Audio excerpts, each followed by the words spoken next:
Hello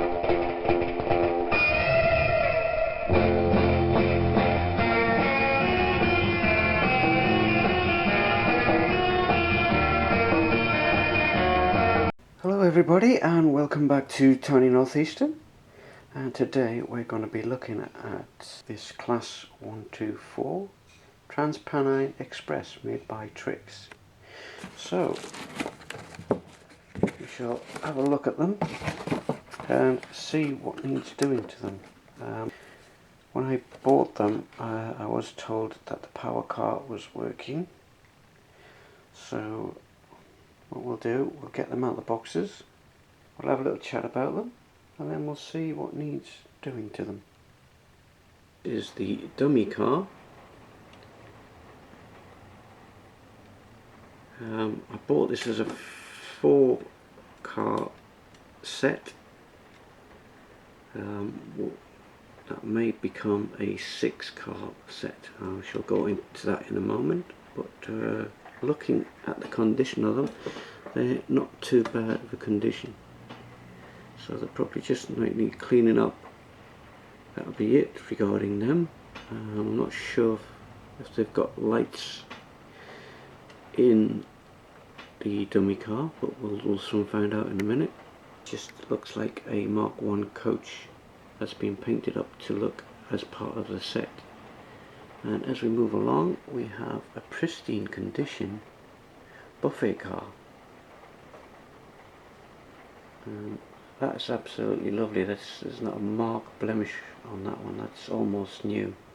These also came as part of the set, so I could respray them in DMU BR green and make them up as a 6-car set as they originally were.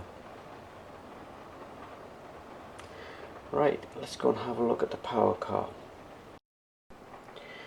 Right, the power car is in pretty much poor condition. Most of the decals are worn away. Upon taking it out of the box, part of the bogie fell off, but I reckon I can repair that. It has the old tyres on the wheels, quite an old locomotive, so I think I've got my work cut out on this one. And it's got pickups on the back. Let's have a look at the dummy car. I can't see any pickups on the dummy car. Okay, right. Let's see if this works. Okay, I've put it on the test track. I have disconnected all the DCC controls from the test track, so my ECOS is isolated. I'm just using a little Hornby transformer just to see if this comes to life. Oh,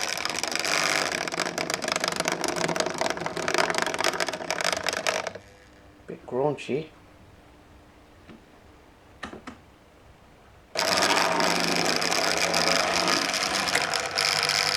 Trix, and it also has lights by the look of it. Alright, let's have a look at the dummy car. Okay, I've just placed the dummy car onto the test track, and I've just turned the controller up slightly and we have lights. So they work. So both the motor car and trailer car works. Now that one doesn't have lights, so we'll take that one off. Place the restaurant car on. I don't think that's got lights either, but that's something we can add. There it is. That's the 4-car set, which hopefully I will turn into a 6-car set. Okay, so we've witnessed it working, so let's take it apart. Now the buffers, they're not glued in, so we don't lose them while we're taking this apart. Chassis I will mend as we go along. Now I've never converted one of these before, so it'll be interesting to see how I get on.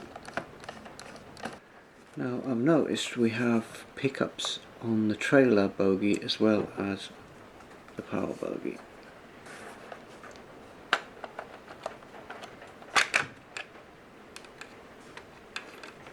Right, as you can see, it's the old-fashioned 12-volt bulbs are in there, look, as you can see. So we're going to have to disconnect those. Okay, I've decided to remove the body from the non-powered car so I can access the lights at the same time. So I can more or less do all the soldering in one hit. And as you can see, they're the old 12-volt bulbs.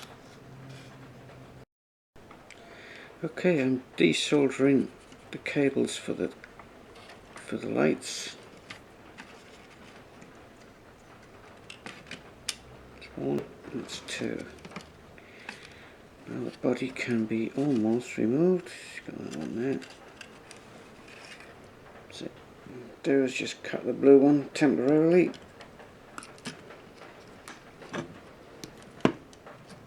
We can take the motor out of this chassis. Very delicate, this chassis. Quite easily split the plastic if you're not too careful.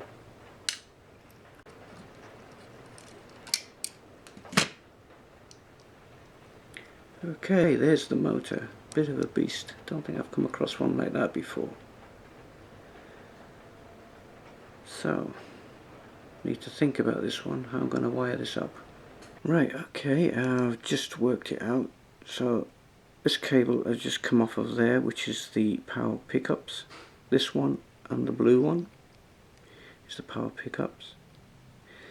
This one here, these two here, is the motor feeds. So I've got to lose this piece and this piece. We can get rid of them, then we can fit the decoder. So they can just come off.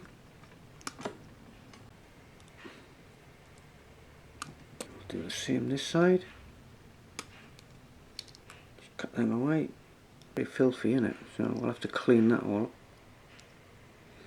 But I have a spare chassis here, so I may just swap everything over onto this one. This one's got the rubber traction wheels on it, and and this has the scale wheels on it.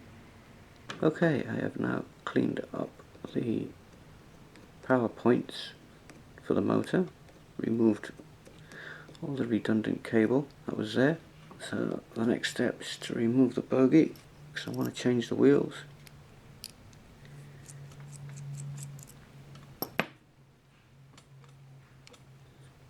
I'll just do that. It did just slide out to one side. There we go. Making sure we don't lose the screw.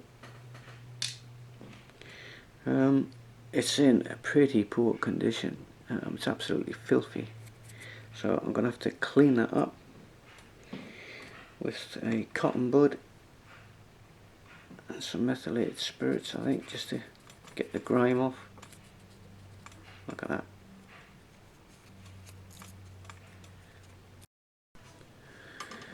Okay, I have cleaned up all the motor itself and added the new wheels. So it's just a case of now fitting the decoder. I have left the two ends for the cables and removed all the other bridging pieces which connect direct supply from the pickups to the motor. So these two cables here should go back to the decoder, and the two new ones from the decoder should come back onto the top here to feed the motor. Right, after some considerable time trying to sort out the power feeds to the motor, using the original pickups for the chassis wasn't working. So I did a little experiment. I tried the cable directly onto the wheels, and behold and lo, it started reading the decoder. So I thought, oh, I better cancel it there. So I did, and I'm going to have to make another pickup, because these wheels are insulated and there's only one set of pickups.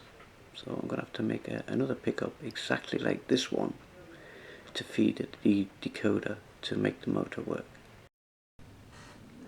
So what I've decided to do is, with one of the components that I took off, I stripped the copper wire out, because it's a similar type of wire that's already on the chassis, and I've just wrapped it round the screwdriver to form a circle, so I can put a screw through the chassis here to solder a cable onto it to attach it to the decoder. So I can make a new pickup. Original pickups that was on the motor originally, but looking at it now, the trailer bogie, it had two pickups on there as well, so it might have been getting its power from there to feed the motor. I've refitted the plate with the two pickups, this side being the newer one. I have resoldered the cables to the motor and to the pickups, which are now being installed. Back to the decoder. Now the decoder I'm using is a TCS Stay Alive decoder, but at some later point I might be able to use the cables because I've left them attached to the decoder just in case. So while we're here, we'll just have a quick recap. There was two of these, one either side, attached to the top pickup to the original pickup, so we removed them. There was a little piece in there which we removed, and I replaced the wheels and generally cleaned it up. Yeah, so it must have been getting its power feed from the rear bogie to run the motor. It seems to be working.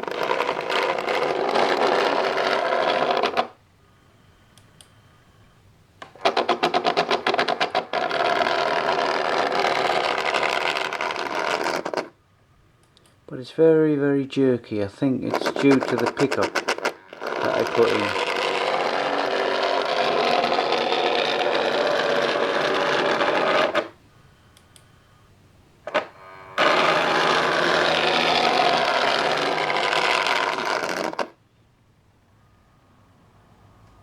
So let's have a quick look. Now the pickup I put in, as it goes around the bend, seems to be coming away from the wheels, so I'm going to have to change that. Okay, I've modified the pickup and beefed it up a little bit and given it a bit more spring so it attaches to the wheels a bit better. It's just a little bit jerky, I'm not sure why that is.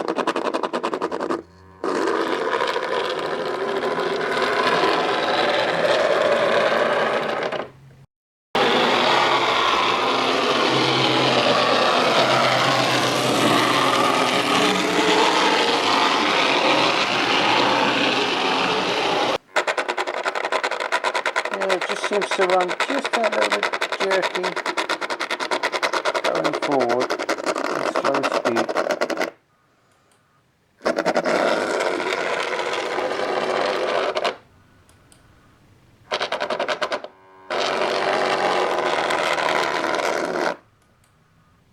But I guess it's just the age of the motor, I guess, and the gears.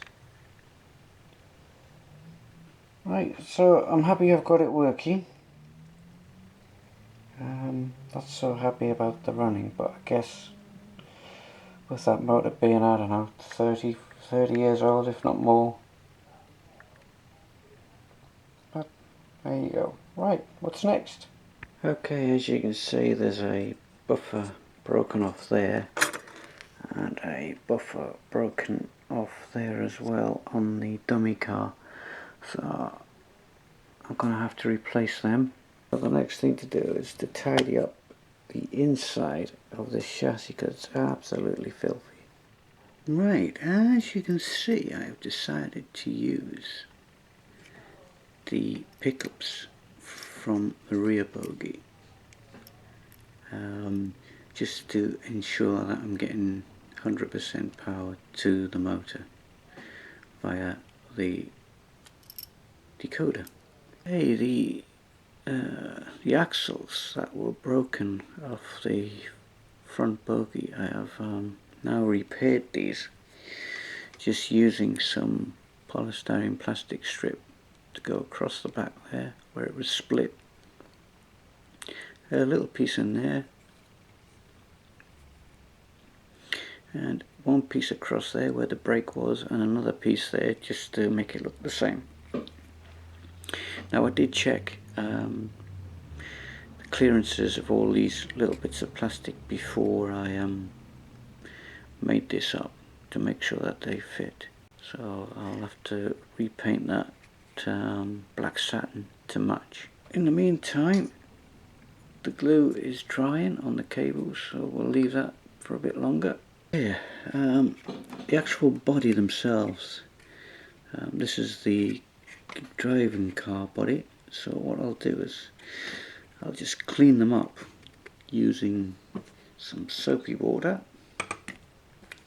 and some cotton buds to see how much grime can come off them. Filthy. Years and years of grime. I've finished cleaning the bodywork of this carriage. It hasn't come up brilliant, as you can see, but the soapy water wasn't working as effective as I thought it was, so I used the old glass cleaner, and it sort of brought the windows up nice and clean. This side as well, there's a few glue marks which I think are on the inside, but yeah. So I think that's all I can do with that one regarding cleaning it. I'm not going to respray it or anything like that. I'm going to leave it as it is, and what I might just do is touch up the handrails with some silver paint later on in the video. Internally, I've fitted a small strip of those LEDs again. I'm waiting for my bridge rectifiers. They should come any day now, and I'll be able to put one in there, and that should stop the pulsating. The cables inside are tucked away neatly now, so you can hardly notice them when you look through the windows. So if I paint the flooring and the seats, that should be all fine. That should look good. Now the only trouble is, as you can see at the front, you can actually see the motor and the cables on there, but there's nothing I could do about that. It's the way it was designed. But at the front, I might be able to put a partition inside at the front so you don't see the motor front on. So I might look into doing that while I've got the body off. Okay, for the moment, we'll put the power car to one side, and we'll have a little look at the dummy car.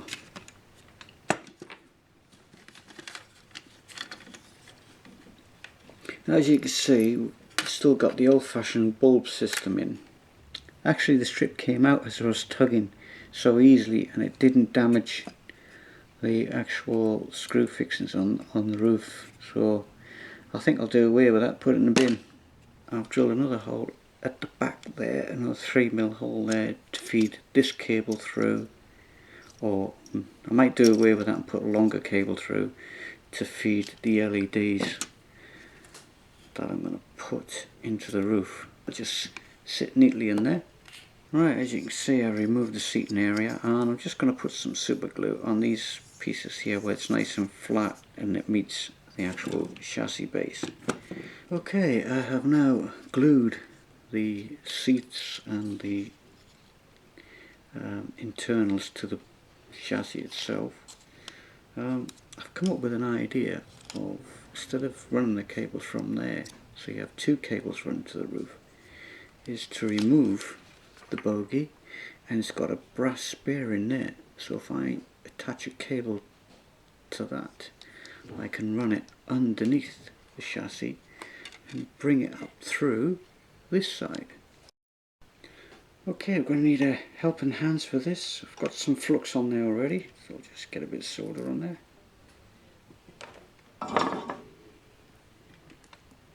Okay, that's got it. Too much solder on there, so I'll take a little bit of that off. Alright, so let's flatten it out a little bit. Let's see if that fits. Okay, it looks like that might work. So we'll screw the body back on. That's the cable underneath. Like so. Run the cable along the underside and then bring it up through the other side. As long as it doesn't clash with the wheels. My bridge rectifiers have turned up, and these are WO2Ms. They're 1 watt output and they're 16 volts input. Got them off of eBay. I did a little experiment and they do seem to work. They take the pulsating down. Look closely, you see a plus and a negative. They go to your LED strip, plus being on the plus side and the negative being on the negatives. Now the other two, which is this one and this one, are the common ones, and they go to your power supply off the track. So the negative is always opposite to the positive, and they're the two that go to the LED strip. I also have the resistor in line as well, just to tone them down a bit. Here is the proof of the pudding. There we have it, the first coach to have the bridge rectifier in, which is the dummy coach of the 124. You can see there's hardly any pulsating at all. Still there, but very, very minimal. And as you see on the teaks, it's quite prominent. I'd like to thank Simon Livington for his suggestion of using the bridge rectifier, and it clearly works. So I just pick up the body, and there it is. I'm in the back of the coach in the doorway, using the lighting strip again. Yes, I'm really pleased with the way the lighting has turned out, and I hope you've enjoyed what you've seen, and we'll come back again next week. Hopefully we'll do a bit more to this Intercity 124 set and get it up and running. Thanks for watching now.